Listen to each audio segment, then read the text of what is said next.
सुनहरी रोशनी में नहाए एक टावर में एक आवाज गूंजती है। किस्मत जन्म से ही तय होती है। उस चमक में दो लोग खड़े हैं। विलेन एक जोरदार चुनौती देता है। चलो एक शर्त लगाते हैं। दांव बहुत भारी है। बदनसीब हमेशा बदनसीब ही रहेगा। एक डिजिटल नीली स्क्रीन सामने आती है। लक्स 9999। नियम तय हो गए हैं। अच्छी किस्मत के लिए 99 मौके, जिनमें से सिर्फ एक डिब्बे में कोई आफत छिपी है। लड़की उसे अपनी किस्मत आजमाने की चुनौती देती है। हमारा हीरो, कहानी का मुख्य किरदार, बस वहीं खड़ा सोच रहा है, मेरी किस्मत ऐसी क्यों हो गई। बेचारा जिंदगी की बेरहमी के बारे में गंभीरता से सोच रहा है। फिर अचानक सीन बदल जाता है। जिस पल उसका जन्म होता है उसी पल एक फायर ट्रक अस्पताल से टकरा जाता है। सच में यही है उसकी कहानी की शुरुआत। पहले दिन से ही प्राइमरी, मिडिल, हाई स्कूल तक उस पर जैसे कोई श्राप था। एग्जाम से ठीक पहले बुखार आ जाता। लगातार कोई ना कोई अपशकुन होता रहता। 20 साल तक किस्मत बताने वाले कागजों के नतीजे देखे, सब में बुरी किस्मत ही लिखी थी। हर एक में स्कूल ट्रिप, बर्बाद छुट्टियां, बारिश में भीगना। लोगों ने उसका नाम ही आफतों का देवता रख दिया था। जब दुनिया में डंजन्स, खतरनाक जगहें आ गए, तब भी कुछ नहीं बदला। कहानी आगे बढ़ती है। फ्रैंक हंटर फुकू, हमारा हीरो, आराम से सड़क पर चला जा रहा है। कुछ और हंटर्स वहां आते हैं। ओह हाँ सिसान, फुकू कहता है। सेगे पूछता है क्या बात है। सेरंगसी कहता है ग्रुप फंड की बात है। मैं सोच रहा हूं कि इस हफ्ते इसे दोगुना कर दिया जाए। फुकू हैरान होकर पूछता है क्या बात है, क्या। लेकिन अचानक सी उसे घूरता है और कहता है मुझसे ये मत कहना कि तुम पैसे नहीं दे सकते। तुम ऐसा तो नहीं कहोगे, है ना। उसने फुकू को जबरदस्त तरीके से शर्मिंदा कर दिया। ऐसा ग्रुप जो आफतों के देवता जैसे इंसान को भी अपना ले, ऐसा ग्रुप मिलना सच में बहुत मुश्किल होता है। फुकू कांपते हाथों से पैसे सी को थमा देता है। सी पैसे झपट लेता है और वहां से निकल जाता है। वे सब वहां से चले जाते हैं। फुकू वहीं हैरान परेशान खड़ा रह जाता है। उसकी आंखें फटी की फटी रह जाती हैं। सेगे के आखिरी शब्द उसके कानों में गूंजते हैं। अब हम अलग अलग काम करेंगे। मतलब ये कि ग्रुप फंड इकट्ठा करने का सारा काम अब फुकू को अकेले ही करना पड़ेगा। वे इसे ग्रुप फंड कहते हैं, लेकिन असल में ये उसकी जिंदगी पर लगा एक तरह का टैक्स ही है। सीन फिर बदलता है। हमारा हीरो बारिश में भीग रहा है। पूरी तरह से भीगा हुआ है, लेकिन फिर भी वो हार मानने को तैयार नहीं है। लोग उसे निकम्मा कहते हैं, फिर भी वो टीम को संभाले खड़ा है। दृश्य घर की ओर, वो प्रार्थना करता है। तभी एक मोमबत्ती गिरती है। धमाका, घर में आग लग जाती है। बदकिस्मती फिर आ गई। अगला दृश्य, वो काल कोठरी शिकारी संघ में है। काउंटर पर बैठी लड़की पूछती है फिर से अकेला। वो सिर हिलाता है। हाँ। पास के शिकारी फुसफुसाने लगते हैं, वो आदमी, अगर तुम उसके ज्यादा करीब गए तो कोई ना कोई मर जाएगा। उसकी ओर बढ़ते हुए, मजाक नहीं। ऊपर आसमान में तूफान उठ रहा है। हर तरफ बिजली कड़क रही है। हमारा नायक गोब्लिन गुफा की ओर ऐसे चलता है जैसे कोई आम मंगलवार हो। वो पहले भी यहाँ आ चुका है। अकेला, हमेशा अकेला। एक कर्मचारी कहता है एहतियात के तौर पर जगह को सील कर देते हैं। बोर्ड लग जाता है, प्रवेश निषेध। उसकी सुरक्षा के लिए नहीं, बस नियम के अनुसार। कोई पूछता है कि क्या कोई शिकारी अभी भी अंदर है। नहीं, नामुमकिन। ये वार्षिक गोब्लिन उत्सव है, मतलब पक्की मौत। सबको पता है। काल कोठरी सील कर दी जाती है। अंदर सब कुछ अजीब तरह से शांत है। हमारे नायक को कुछ गड़बड़ महसूस होती है। वो खुद को दिलासा देता है, अगर ये गोब्लिन है तो मैं संभाल लूंगा। लेकिन तभी अंधेरे में चमकती पीली आंखें उसकी रीढ़ की हड्डी में सिहरन पैदा कर देती है। ये क्या है, वो बुदबुदाता है। अचानक दर्जनों गोब्लिन हमारे लड़के की ओर दौड़ पड़ते हैं, जैसे ये गोब्लिन है ना, ये क्या हो रहा है। वो भागने लगता है। ऊपर एक लड़की उत्सुकता से देख रही है। वो भागता है, उसका बैग गिर जाता है, एक चट्टान पर गिर जाता है, एक बंद गली। वो घबरा जाता है, कोई चारा नहीं, मैं यही लड़ूंगा। वो अपना हथियार निकालता है, धड़ाम, वो टूट जाता है। गोब्लिन पास आते हैं, पंजे बाहर निकालते हैं। हमारा लड़का डरा हुआ, जकड़ा हुआ, टूटे हुए ब्लेड को पकड़े हुए। फिर जमीन धंस जाती है। वो गिर रहा है। हमारा लड़का जमीन पर गिरता है, सचमुच और मानसिक रूप से भी। फिर दृश्य बदलता है। सन्नाटा। वो पलकें झपकाता है। क्या मैं जिंदा हूं। उसके सामने एक खलनायिका बैठी है जो सीधे तौर पर खतरा और रहस्य बिखेर रही है। वो मुस्कुराती है, तुम दिलचस्प हो। और उस एक वाक्य से हमारे लड़के को एहसास होता है कि या तो उसने जैकपॉट जीत लिया है या उस पर 2 बार श्राप लगा है। वो मन ही मन सोचती है, क्या ये आपकी अपार किस्मत है जो आपको यहाँ लाई है, या फिर सरासर बेमिसाल बदकिस्मती। हमारा बेटा कहता है, आपका क्या मतलब है, आप हैं कौन। वह आत्मविश्वास से भरी शांत भाव से उसे घूरती है। मैं बहुत ड्रामेटिक हूँ। रुक कर, किस्मत की देवी। अरे सुनो। उसके आसपास की हवा चमकते हुए निशानों से धड़कने लगती है। अचानक से कई संदूक चमकते हुए सामने आ जाते हैं। जादू सचमुच उससे फूटकर बाहर निकल रहा है। वो वहां किसी देवी की तरह खड़ी है, जिसके चारों ओर चमकते हुए कॉस्मिक लूट बॉक्स है। हमारा लड़का, हमारा ब्रो, हैरान परेशान सा लग रहा है। तुम्हारी किस्मत अच्छी है ना, वह उसे छेड़ते हुए कहती है। फिर वह उन 100 संदूकों की ओर बड़े अंदाज में इशारा करती है। ये लो, 99 में खुशहाली है और 1 में आफत। अगर किस्मत तुम्हारे साथ हुई तो हो सकता है कि तुम अपनी इस दयनीय हालत से निकलकर थोड़ी बेहतर हालत में पहुंच जाओ। वह उसे जुआ खेलने के लिए उकसा रही है। अरे यह तो किस्मत का खेल है। हमारा लड़का ऐसा लग रहा है जैसे उसने मौत को सामने देख लिया हो, या शायद वह बस नीचे से नजारे का मजा ले रहा है। जो भी हो, वो ठीक नहीं लग रहा। फिर वह उसकी ओर झुकती है। उसकी आंखों में शरारत भरी मुस्कान है। इतना डरो मत ए किस्मत वाले एडवेंचरर। वह कहती है कि उसने एक इनाम कमाया है, लेकिन नहीं, वह उसे ऐसे ही हाथ में नहीं थमाएगी। किस्मत की असली देवी होने के नाते वह मुस्कुराती है। मैं एक शर्त रखती हूँ, एक आफत, 99 जीत। आंकड़ों के हिसाब से अगर तुम्हारी किस्मत औसत भी है तो तुम सुरक्षित हो। लेकिन वह नहीं सुनने को तैयार नहीं है। सुनो, अगर वह मना करता है तो वह हमेशा के लिए उसके काल कोठरी में फंस जाएगा। वह ऐसे कंधे उचकाती है जैसे यह कोई बड़ी बात ही ना हो। सच कहूं तो मुझे कोई फर्क नहीं पड़ता। हमारा लड़का कहता है, यार मेरी किस्मत तो कभी अच्छी रही ही नहीं। लेकिन किसी तरह वह एक संदूक चुन ही लेता है। और अंदाजा लगाओ क्या हुआ।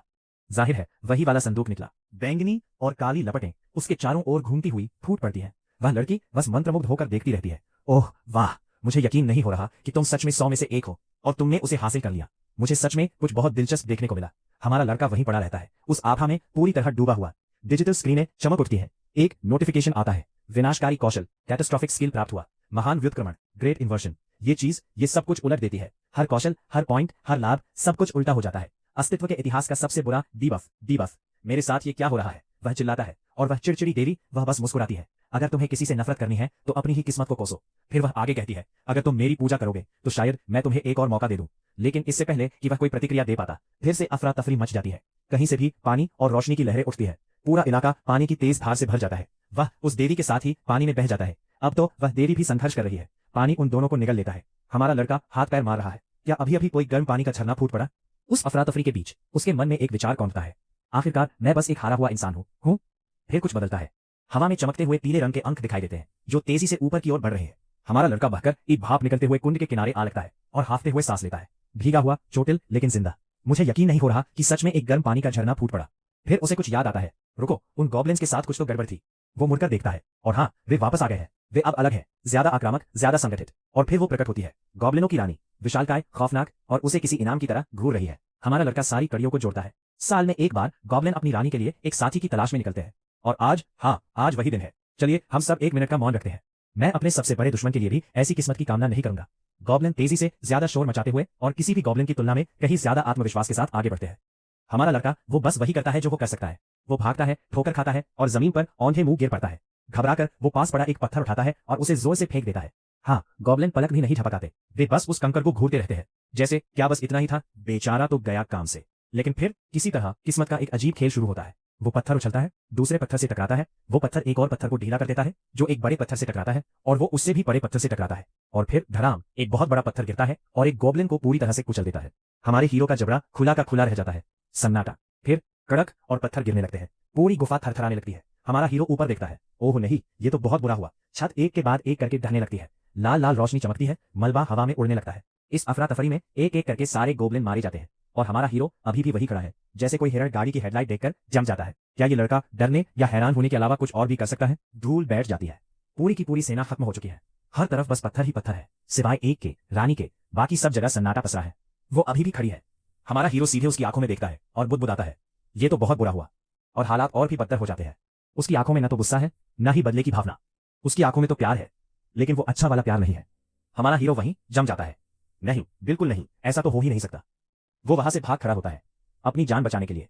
अपनी रूह में समाये हर कतरे के डर के साथ वो पूरी ताकत से दौड़ लगाता है। मैं पक्का किसी श्राप का मारा हूं, वो चीखता है और वहां से 9-2-11 हो जाता है। तभी अचानक उसे जमीन पर एक अजीब सी सुनहरी चीज दिखाई देती है। उसमें घुमावदार डिजाइन बने हैं। वो चीज बेहद जादुई लग रही है। ये मैंने अभी क्या उठा लिया? उसे खुद नहीं पता, हमें भी नहीं पता, लेकिन वो चीज देखने में तो किसी श्राप जैसी ही लग रही है। तभी उसके दिमाग में सैजी की आवाज गूंजती है, तुम्हें जो भी चीजें मिले उनसे पूरे समूह का भला होना चाहिए। हमारा हीरो उस चीज को आंखें सिकोड़ कर देखता है और कहता है, नहीं, बिल्कुल नहीं, ये चीज तो साफ साफ किसी श्राप की निशानी लग रही है। दृश्य बदलता है। वो शहर की सड़कों पर चल रहा है, अपने ही ख्यालों में खोया हुआ। उस दिन उसे एक बात समझ में आई, शायद किस्मत सच में ऐसी चीज है जिसके साथ आप पैदा होते हैं, जो आपकी रूह में हमेशा के लिए बस जाती है, जिसे बदला नहीं जा सकता। लेकिन तभी हमें भविष्य की एक झलक दिखाई देती है। किस्मत की रानी रो रही है और हमारा हीरो बिजली जैसी शुद्ध ऊर्जा से दमकता हुआ दैत्य के सामने खड़ा है, जो आकार में किसी घर जितना बड़ा है। एक लाल रंग का, भारी भरकम, मांसपेशियों से भरा हुआ एक विशालकाय बैल जैसा जीव। और हमारा हीरो, वो जरा भी नहीं घबराता। एक दिन उसे यह बात समझ में आ जाएगी कि किस्मत सिर्फ तकदीर का खेल नहीं है, बल्कि वो एक ताकत है, और ताकत सब कुछ बदल देती है। हमारा लड़का उस चीज को पकड़े हुए है और उसे ग्रुप को देने ही वाला है। वो सोच रहा है, उम्मीद है वे नाराज ना हो, फिर भी मैं इसे जिस भी नजर से देखूं, यह चीज तो शापित ही है। ठीक उसी समय एक औरत की नजर उस पर पड़ती है।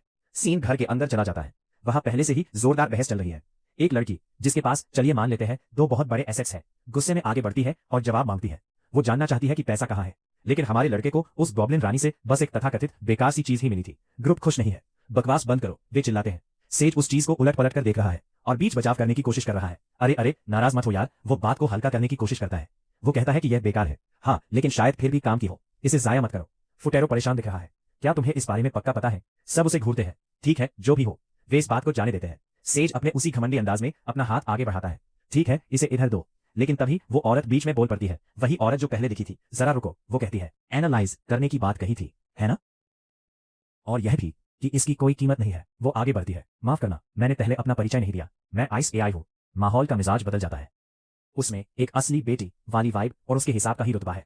पता चला कि वह सच में एक ए क्लास एनालिस्ट है, सरकार से सर्टिफाइड और सब कुछ। सेगेई जम सा जाता है। नहीं, ऐसे मत कहो, ये सुनने में बुरा लगता है। वह बात संभालने की कोशिश करता है। ये एक जायज ट्रांसफर है। टीम के साथियों के बीच इस तरह की चीजें अक्सर होती रहती है। हाँ जरूर दोस्त, लेकिन आइस को उसकी बात पर यकीन नहीं होता। वह साफ साफ कह देती है कि असलियत क्या है। वह कोई मामूली चीज नहीं है, वह एक लेजेंडरी क्लास आर्टिफैक्ट है। तुम उससे एक आलीशान हवेली खरीद सकते हो। अब आसपास खड़े लोग कानाफूसी करने लगते हैं। क्या वे सच में उस आदमी को ठगने की कोशिश कर रहे थे? ये ग्रुप तो एकदम घटिया है। आइस चुप नहीं होती। किसी ऐसे इंसान को बेवकूफ बनाने की कोशिश करना जिसे पता भी नहीं कि उसके पास जो चीज है उसकी कीमत क्या है, ये तो सरासर धोखा है। तुम्हें शर्म आनी चाहिए। पूरा ग्रुप जम सा जाता है। गुस्से से सेगेई का चेहरा बिगड़ जाता है। उसके मन में विचार आते हैं, तुम्हें इसका पछतावा होगा कमीने। अब हमारा हीरो और आइस एक दूसरे के बहुत ज्यादा करीब खड़े हैं। वह कहती है, माफ करना, मैं चुप नहीं रह पाई, मुझे बीच में बोलना ही पड़ा। वह कहता है, हाँ ये सब ठीक है, लेकिन क्या तुम अब मुझे छोड़ सकती हो? लड़की जम जाती है, नीचे देखती है और उसे एहसास होता है कि वह पूरे समय उसका हाथ पकड़े हुए थी। उसके गाल तुरंत शर्म से लाल हो जाते हैं। सॉरी, मैं बस सब कुछ समझने की कोशिश कर रही थी। हमारा हीरो उस चीज को फिर से देखता है। क्या ये सच में लेजेंडरी हो सकती है? मतलब ये दिखने में तो कूल है, लेकिन इससे एक अजीब सी शापित कर्स्ड वाइब आ रही है। वो मन ही मन सोचता है, मुझ जैसे किसी आम इंसान को कोई इतनी कीमती चीज मिल जाए? हाँ बिल्कुल। लेकिन आइस उसकी बात बीच में ही काट देती है। ऐसा बिल्कुल नहीं है। वो कहती है, तुमने इसे पूरी तरह से अपनी मेहनत से कमाया है। वो अपना लाइसेंस भी निकाल कर दिखाती है। मैं उन नकली अप्रेजर्स, कीमत बताने वालों में से नहीं हूं, मैं असली हूं। वो उस चीज की पहचान करती है। ये ट्राइब चीफ का प्रमाण है और एक एस क्लास खजाना है। इसे पाना बहुत ही ज्यादा मुश्किल है, मतलब हद से ज्यादा मुश्किल। उनके आसपास खड़े सभी लोग हैरान परेशान हो जाते हैं। भीड़ में हलचल मच जाती है। आखिर इसे ये चीज मिली कैसे? इसका राज क्या है? क्या ये लड़का चुपके से कोई चुना हुआ इंसान, चोजन वन है? और तभी वो चीज चमकने लगती है। हवा में एक सुनहरी रोशनी तैरने लगती है जिससे जबरदस्त शक्ति निकल रही होती है। यार ये चीज तो सीधे सीधे कोई प्राचीन गाथा लोर सुना रही है।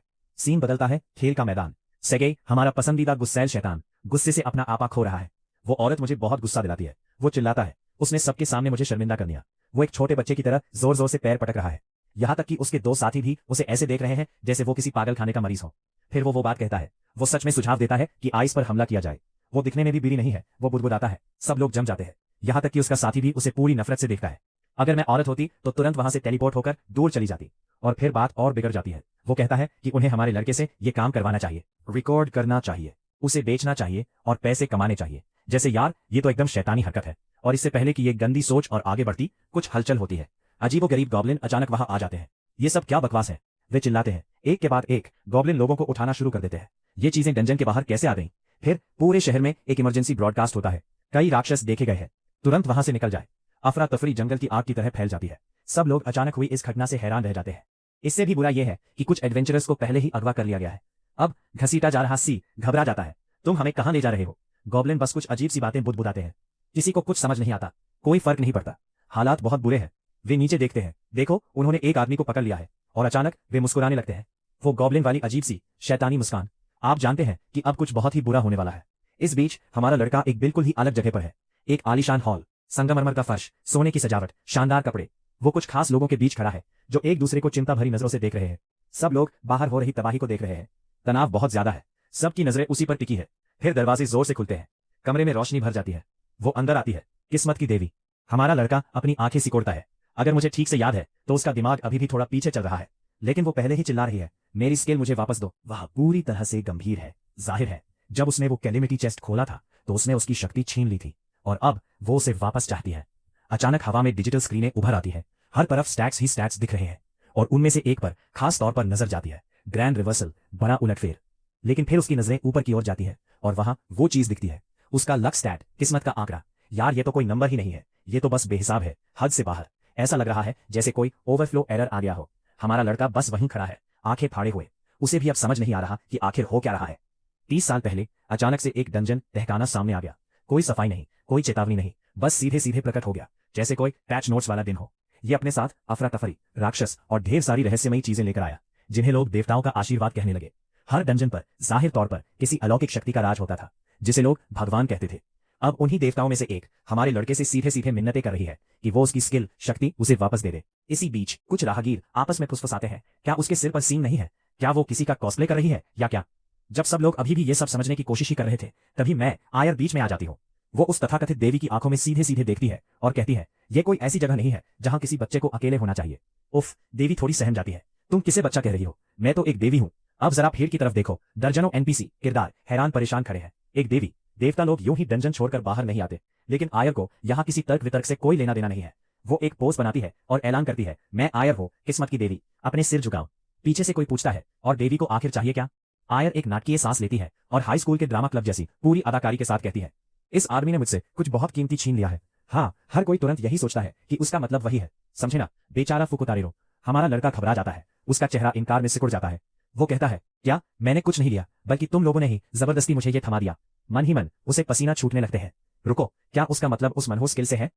तबाही, वही ग्रैंड रिवर्सल वाली। फिर सीन बदल जाता है। देवी इस बात की पुष्टि करती है और अब वह कोई मजाक नहीं कर रही। जल्दी से मुझे वो वापस दो। आइस हक्का बक्का रह जाता है। हमारा लड़का कहता है, अगर मैं देना भी चाहूं तो कैसे दूं?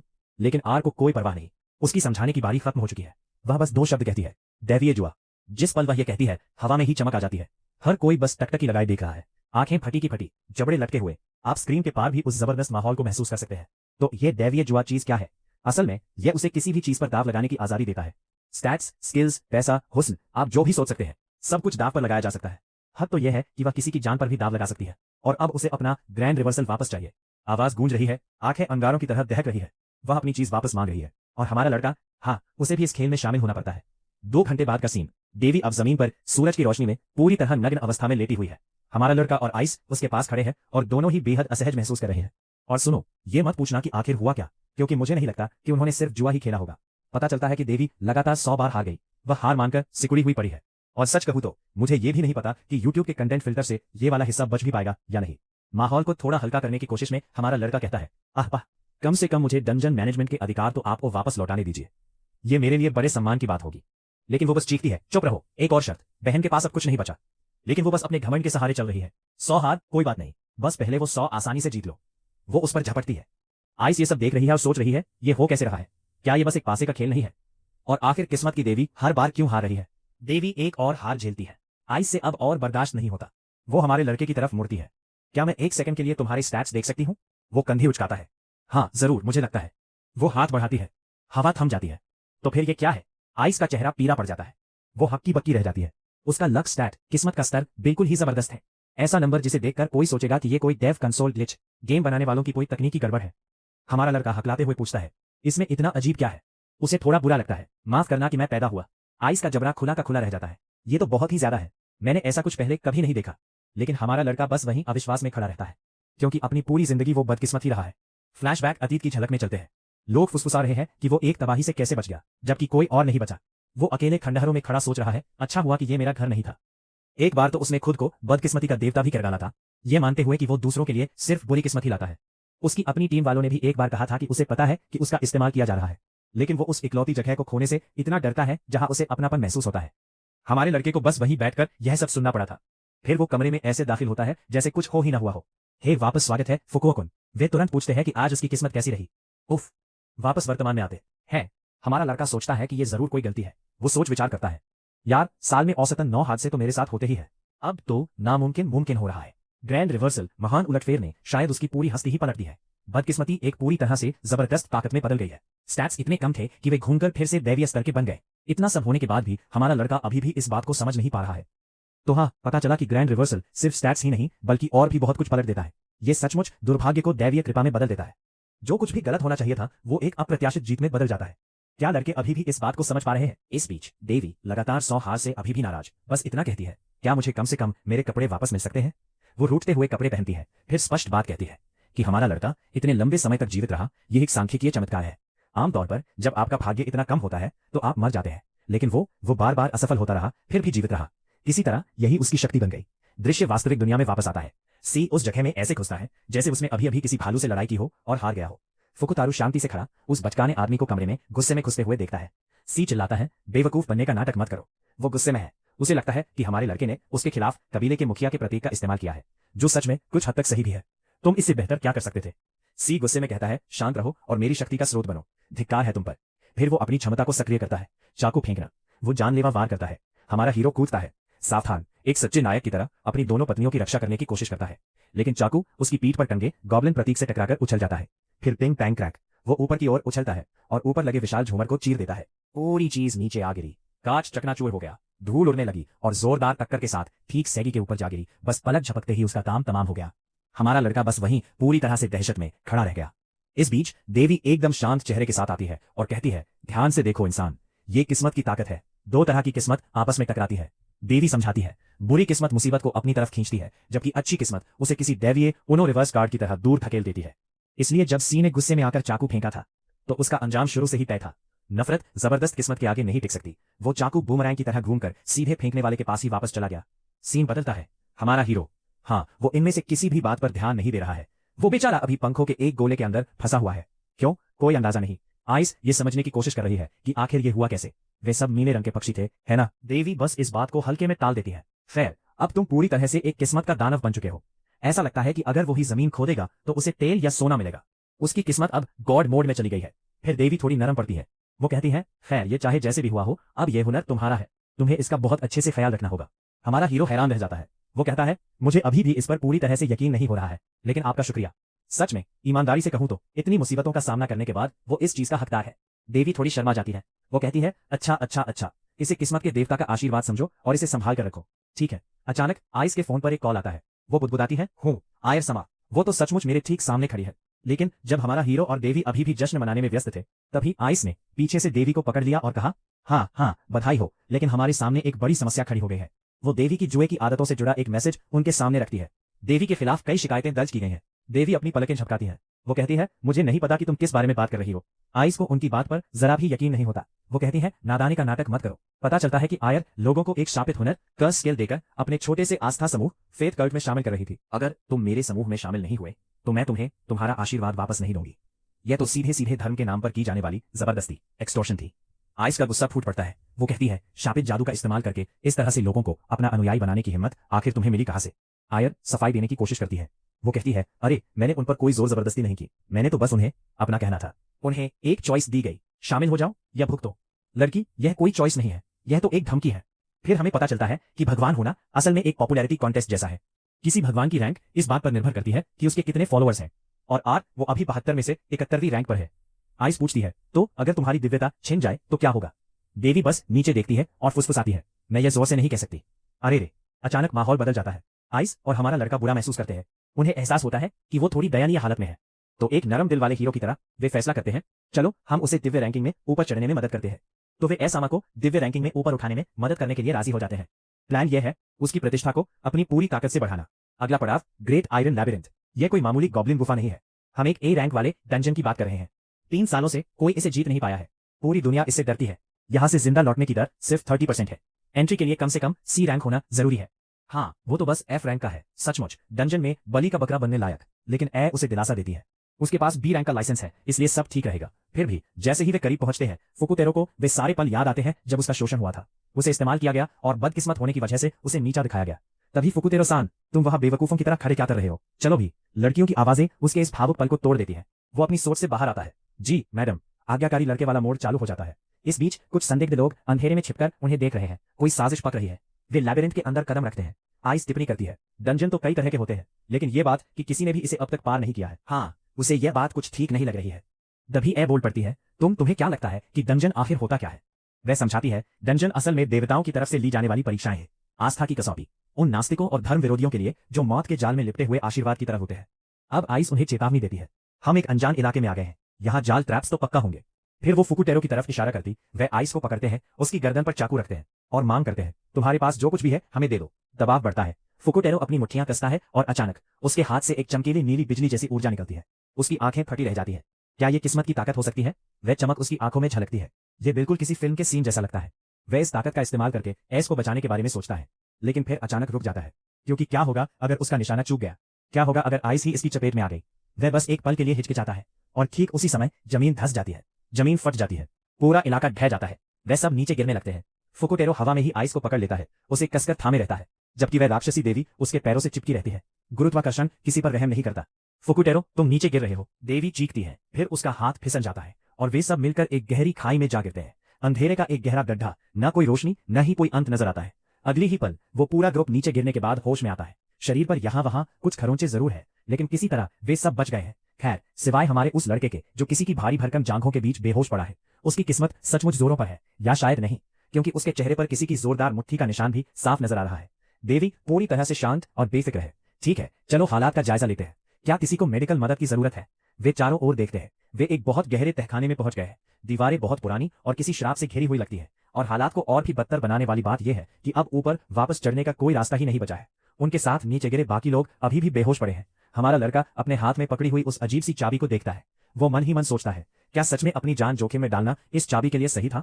ऐसा लगता है जैसे मैं भी उसके मन की बात दोहरा रहा हूं। उम्मीद है कि ये कोई जंग लगा हुआ बोतल खोलने वाला औजार बॉटल ओपनर ना हो, लेकिन खैर अब शक करने का कोई वक्त नहीं है। देवी जोर से चिल्लाती है, चलो सीधे खजाने की तरफ चलते हैं, चलो चले। वो तुरंत एक जाल पर अपना पैर रख देती है। जाहिर है वो जाल हमारे लड़के के साइज का ही था। मुझे कुछ बहुत ही बुरा होने का एहसास हो रहा है। एक अजीब सी भिनभिनाहट की आवाज आती है। देवी घबरा जाती है और सीधे उन लोगों की बाहों में कूद पड़ती है। बाहर निकलने लगते हैं। देवी घबरा जाती है और सीधे उन लोगों की बाहों में कूद पड़ती है, और फिर वो पूरी की पूरी टीम वहां से फौरन 9-2-11 हो जाती है। अब वे एक टिमटिमाते हुए गलियारे से रेंगते हुए गुजर रहे हैं। मशाले मुश्किल से ही अंधेर को रोक पा रही हैं। पिछली बार वे बड़ी मुश्किल से बच पाए थे, अब वे पूरी तरह से एक ही चीज पर निर्भर है, फुकुतेरू की किस्मत पर। और फिर वो उससे पूछता है, एक असली भगवान से कुछ पूछने का एक दुर्लभ मौका। ये डंजन तहखाने आखिर इतने खतरनाक क्यों होते हैं? अयार एक पल के लिए ठिठक जाती है, क्योंकि वो इस सवाल के लिए तैयार नहीं थी। वो सचमुच भावुक नजर आती है और फिर उसे लॉर्ड ड्रॉप देती है। वो समझाती है, ये सब परीक्षाओं और आशीर्वादों के बारे में है। प्राचीन दुनिया की झलकियां कौंधती हैं जिनमें भगवान इंसानों को चुनौती देते नजर आते हैं। ऐसी परीक्षाएं जिन्हें पार करने पर उस जमाने में दिव्य पुरस्कार मिलते थे। इंसान और भगवान तालमेल बिठाकर रहते थे, डर, सम्मान और थोड़े बहुत आपसी सदमे से एक दूसरे से बंधे हुए। ये एक पवित्र संतुलन था, लेकिन वो जुड़ाव टूट गया। इसलिए डंजन बनाए गए ताकि इंसान वो याद कर सके जो वे भूल गए थे, यानी आस्था। अयार इसके बारे में रोध हो नहीं रही है। वो बस ये नहीं चाहती थी कि उसे भुला दिया जाए। सो वे आगे बढ़ते रहते हैं और अब भी खजाना खोजने पर ही उनका ध्यान टिका है। लेकिन वे जितना गहरा उतरते जाते हैं, चीजें उतनी ही अजीब होती जाती है।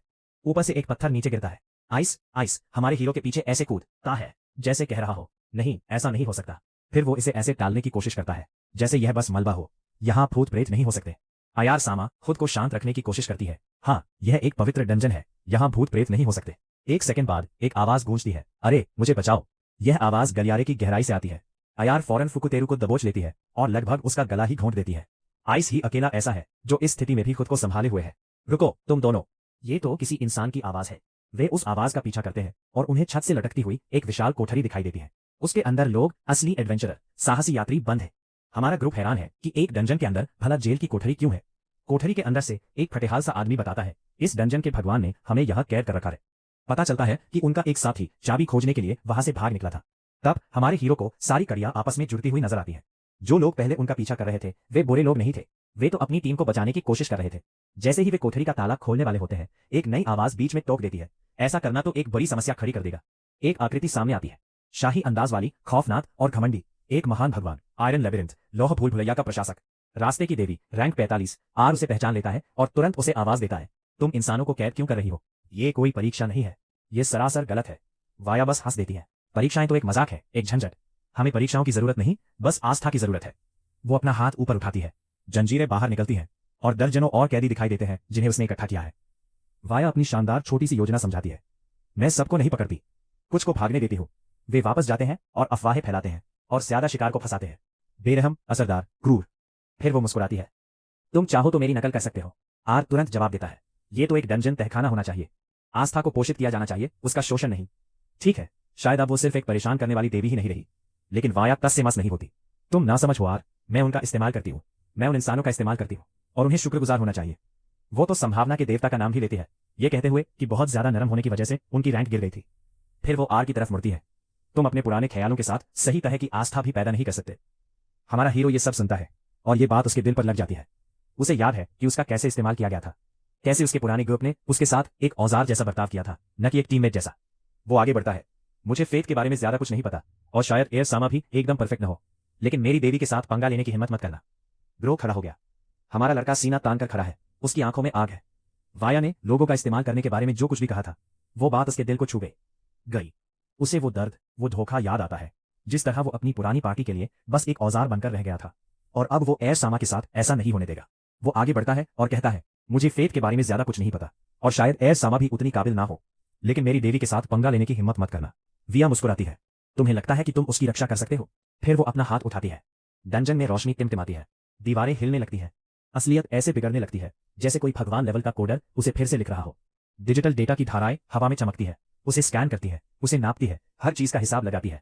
वाया ऐलान करती है, ये मेरा डंजन है, मैं तुम्हें रास्ते के भगवान की एक परीक्षा देती हूँ, शुरू हो जाओ। बूम, जमीन फट जाती है और नीचे की खाली जगह से एक विशाल मिनोटॉर ऊपर उठता है। उसके शरीर से लावा की तरह लाल ऊर्जा निकल रही है। उसकी आंखें जानलेवा इरादे से चमक रही हैं। वो जानवर जोर से दहाड़ता है। हमारा लड़का खुद को तैयार करता है। अब और भागना नहीं, अब और हिचकिचाना नहीं। इस बार वो लड़ेगा। मिनोटॉर अपनी ताकत बढ़ाता है। आइस उसे एक पोकेमॉन कार्ड की तरह एनालाइज कर रहा है। एस लेवल का खतरा, एक ऐसा दुश्मन जो ए रैंक की पार्टी को भी बिना किसी मेहनत के खत्म कर सकता है। फुटेरो की जबरदस्त किस्मत होने के बावजूद ये खतरा उसकी पहुंच से कहीं ज्यादा बड़ा है। लेकिन हमारा लड़का डटा रहता है। उसकी आंखें लक्ष्य पर टिकी है। अब कोई दूसरा रास्ता नहीं है। मिनोटॉर हमला करता है और अपनी आदत के मुताबिक फुटेरो दाईं ओर हटता है, फिर बाईं ओर और फिर से। अचानक उसे एहसास होता है, एक सेकंड रुको, अगर मामला 50-50 का है तो मैं बस अपनी सारी बाजी किस्मत पर लगा सकता हूं। ये लड़का सचमुच अपनी जान दांव पर लगा रहा है और जीत भी रहा है। इस बात पर वाया का ध्यान जाता है। तुम बड़े दिलचस्प बच्चे हो, न कोई तजुर्बा, न कोई साजो सामान, न ही कोई हिम्मत, फिर भी तुम मौन के इर्द गिर्द ऐसे नाच रहे हो जैसे तुम नियो हो और तुम्हारे पास खरगोश का पैर हो। वो इस बात को भांप लेती है। उसकी सहज बुद्धि असल में सहज बुद्धि नहीं है, यह तो कोरी किस्मत है जो उसके हर कदम को राह दिखा रही है। इसलिए वह अपनी रफ्तार और तेजी बढ़ा देती है। वह मिनोर और भी ज्यादा जंगली, तेज, खूंखार और बेरहम हो जाता है। और ठीक उसी पल जब कुल्हाड़ी उसे 2 टुकड़ों में काटने ही वाली होती है, आइस बीच में कूद पड़ती है और बचाव के लिए एक ढाल खड़ी कर देती है। वह ढाल उस वार को रोक तो लेती है, लेकिन पूरी तरह से नहीं। उसके हाथ पर गहरा जख्म हो जाता है। फुकुटेरो घबराकर माफी मांगता है, मैं इतना ताकतवर नहीं हूं। तभी आज सामा एक अहम राज खोलते हैं। वाया की शक्तियां तो मानो चीट कोड वाली है। रास्ते की देवी होने के नाते उसका हर वार जो वह करती है उसका लगना तय होता है। न कोई चकमा, न कोई चमत्कार, वह वार तो लगेगा ही। आइस हमारे उस लड़के से कहती है, तुम्हें अब पीछे हट जाना चाहिए, हम यह नहीं जीत सकते। लेकिन हमारा लड़का, उसने भागना छोड़ दिया है। चेहरा दृढ़, आवाज शांत, कोई बात नहीं, मैंने पहले ही मदद के लिए बुला लिया है। वह लड़का पूरी एनिमे वाली आत्मविश्वास के साथ दुश्मन की ओर बढ़ता है। 2 ढाल वाले गोब्लिन अचानक आ जाते हैं, जिन्हें कबीले के सरदार के प्रतीक से बुलाया गया था। वह मिनोटॉर के दोहरे जलते हुए कुल्हाड़ी के वार को चैंपियनों की तरह झेल लेते हैं। फिर छत से हथियारे गोब्लिन नीचे कूदते हैं और वाया को दोनों तरफ से घेर लेते हैं। वहां अफरा तफरी मच जाती है, लेकिन मिनोटॉर उन्हें गीले टिश्यू की तरह चीरते हुए निकल जाता है। वाया, जो बिल्कुल भी विचलित नहीं होती, इस रणनीति की तारीफ भी करती है। ता बुरा नहीं है। लेकिन फिर वो एक बहुत ही कड़ा डायलॉग बोलती है, सैन्य तकनीक के जमाने में व्यक्तियों को अपग्रेड करना ज्यादा असरदार होता है। मिनोटॉर चमकता है और पूरी तरह से एक साइबरनेटिक युद्ध पशु में बदल जाता है। वो फुकुटेरू की सभी रक्षा इकाइयों को कुछ ही सेकंड में तबाह कर देता है। वाया मुस्कुराती है, अब उसका मनोरंजन हो रहा है। तुम मजेदार हो, मेरे साथ क्यों नहीं आ जाते? वो एक सौदा पेश करती है, जो तुम कर रहे हो वही करते रहो, बस अपनी वफादारी बदल लो। आर के बजाय मेरी पूजा करो, मैं आर की जान भी बख्श दूंगी, अगर नहीं तो सब मारे जाएंगे। फुकुटेरू आया सामा की ओर देखता है, वो परेशान करने वाली देवी जिसने उसे इस मुसीबत में फंसाया था। वो मुस्कुराता है, तुमने मुझे रोशनी दिखाई, क्या किस्मत सच में इसे हरा सकती है? आर बिना किसी हिचकिचाहट के जवाब देता है, बेशक हरा सकती है। उस लड़के की आंखें चमक उठती हैं। वो तेजी से आगे बढ़ता है, कोई हिचकिचाहट नहीं, कोई डर नहीं। वाया उसे देखती है, ठीक है, बातचीत खत्म। वो मिनोटॉर को पूरी रफ्तार से जानलेवा हमला करने का आदेश देती है। गोलियां बरसती हैं, लेकिन बंदूक जाम हो जाती है। लक्स अपनी पूरी ताकत लगा रहा है। वाया जरा भी नहीं घबराती, कोई बात नहीं, मेरे पास और भी मिसाइलें हैं। वे सीधे फुकुटेरू की ओर निशाना साधती हैं। वो छलांग लगाता है, गोब्लिन की ढाल को लॉन्च पैड की तरह इस्तेमाल करके सीधे वाया की ओर लपकता है। मिसाइलें गर्मी खोजने वाले कर्म की तरह उसका पीछा करती है।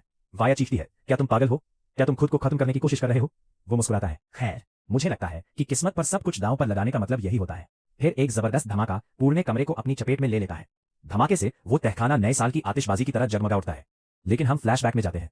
विया अपने सुनहरे दौर में एक ऐसी देवी जो सफरों पर नजर रखती है और भटके हुए लोगों को रास्ता दिखाती है।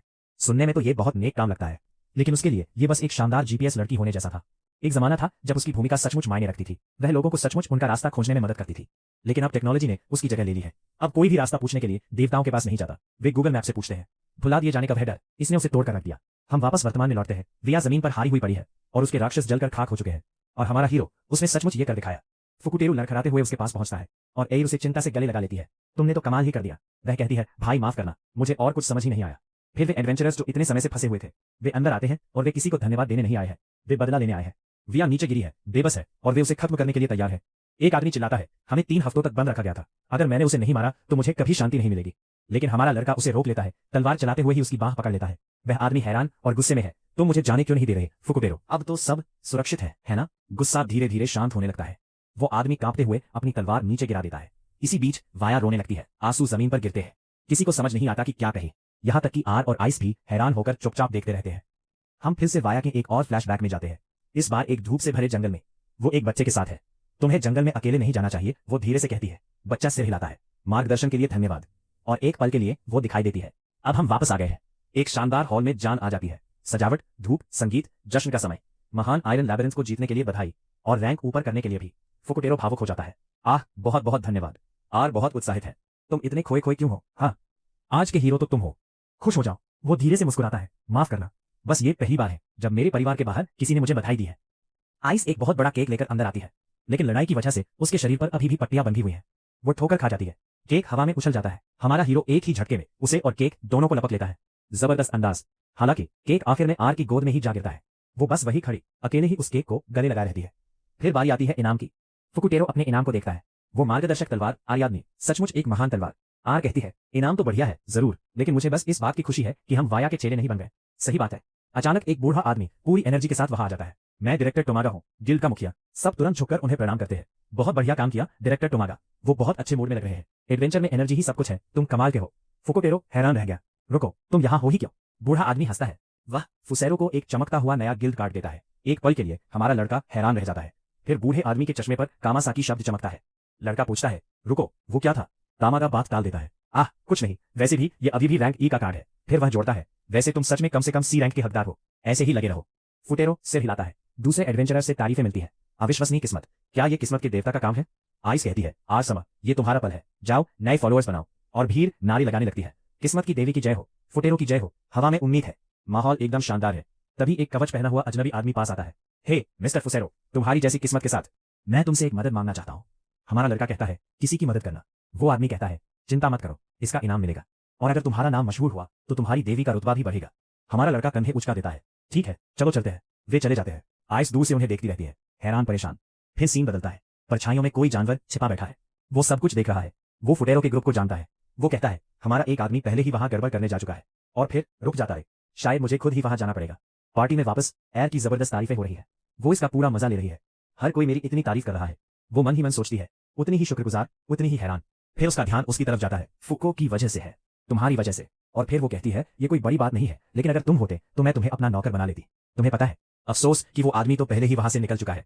बाहर फुटेरो दूसरे साइड क्वेस्ट छोटे मोटे कामों में लगा हुआ है। उसने अभी अभी एक बूढ़ी औरत को 5 मिनट में वो चीज ढूंढने में मदद की जिसे उसका परिवार 200 सालों से ढूंढ रहा था।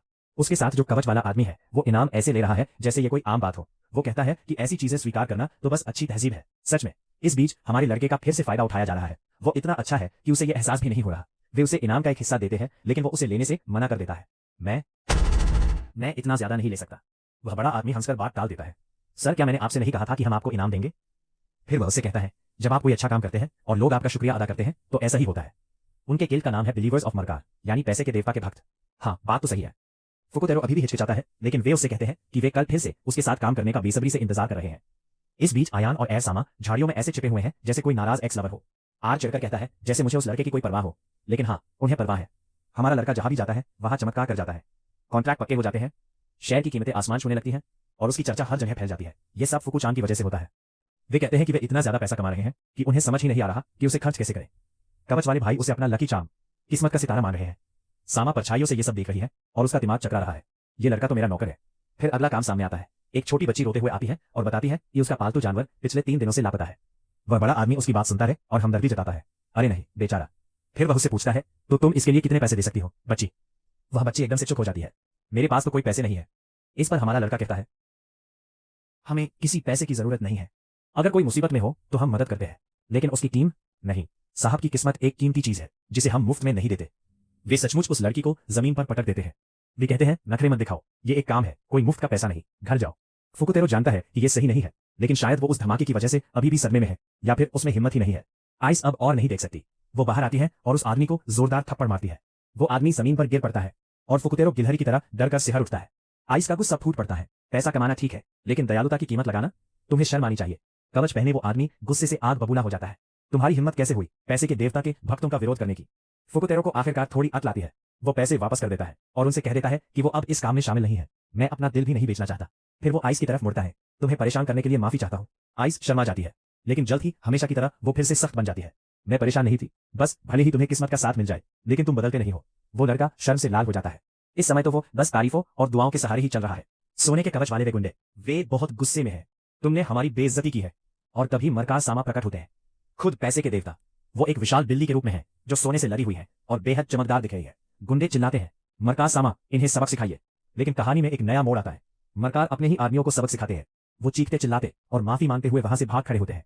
इसी बीच वो छोटी लड़की दौड़कर उस बिल्ली की गोद में चली जाती है। पता चलता है कि वो बिल्ली तो उस लड़की का पालतू जानवर है।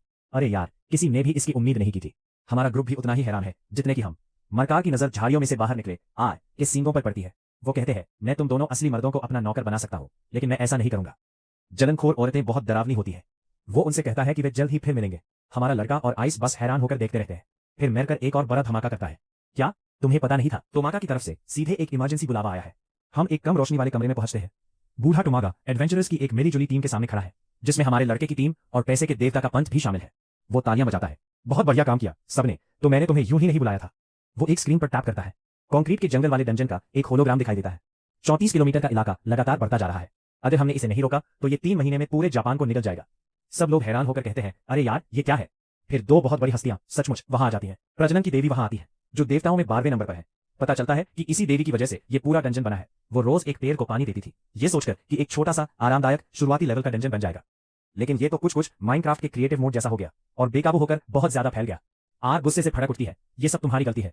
बिल्ली देवता मेरकर बस इतना कहता है, हाँ, किसी पर इल्जाम लगाने का कोई फायदा नहीं, जो हो गया सो हो गया। बात सही है। आइस कमान संभालता है। योजना यह है कि डंजन पर एक साथ 10 अलग अलग तरफ से हमला किया जाए ताकि खतरा बढ़ जाए। लेकिन आसामा को यह योजना पसंद नहीं आती।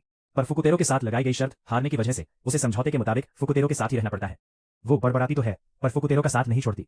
मेरकर उन सबको शुभकामनाएं देता है। साथ ही लोकी सोचता है कि आखिर ये देवता ही हमेशा सारी मुसीबतें क्यों खड़ी करते रहते हैं। अब जंगल वाले डंजन के अंदर का दृश्य। फुकुतेरो अपनी नई तलवार गाइडिंग स्वॉर्ड का इस्तेमाल करके रास्ता ढूंढ रहा है। अब तक कोई दुश्मन नहीं दिखा है, न तादा। और फिर अचानक एक पेड़ का जिन सामने आ जाता है, जिससे सब डर जाते हैं। पहले आर को वो जिन पकड़ लेता है। फिर हमारा लड़का आइस सोचता है कि ये शायद उसका वहम है, पर उसे भी वो जिन पकड़ लेता है। आइस आर की मदद करने की कोशिश करता है, पर गलती से उसे जोर का बिजली का झटका दे देता है। सचमुच वो आर को टोस्टर में सिकते हुए वफल की तरह भून देता है, पर इसी झटके से वो पेड़ भी सुन्न पड़ जाता है, जिससे वे दोनों वहां से भाग निकलने में कामयाब हो जाते हैं। हमारा लड़का आगे आता है, ये काम मुझ पर छोड़ दो। वो अपनी तलवार सीधे पेड़ के सबसे कमजोर हिस्से पर जोर से दे मारता है, एकदम बीचों बीच। एक जबरदस्त और जानलेवा वार। पेड़ काट दिया गया। सब हैरान है। आयर को गुस्सा आ रहा है कि उसने विया की तलवार का इस्तेमाल एक छोटी सी झाड़ी पर कर दिया।